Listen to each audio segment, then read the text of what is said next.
Now, one other thing that you'll notice as I walk along this street here in Seoul is that the stores are all open, and they've always been open. There have been a few very narrowly defined shutdowns in a neighborhood called Itaewon. The nightclubs were shut down for a month. They reopened. There was an outbreak. They were shut down for another month. But generally, even restaurants and bars stayed open throughout the entire duration, have stayed open throughout the duration of the coronavirus crisis. And that isn't to say that there hasn't been a big economic impact, because South Korea has felt it just the way every other country felt it.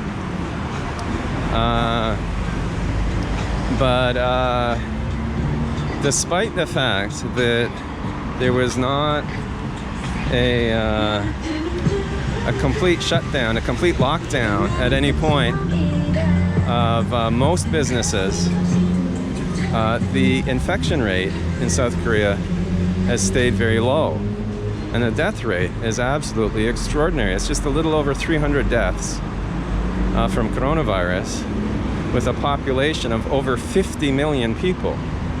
It's a remarkable accomplishment, and one reason for that is obviously because mask usage is so good. Another reason is because the government has been very, very active at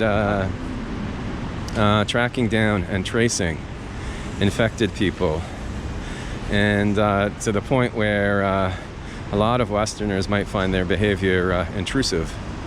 But that is how they decided to control this, and it seems to have worked. The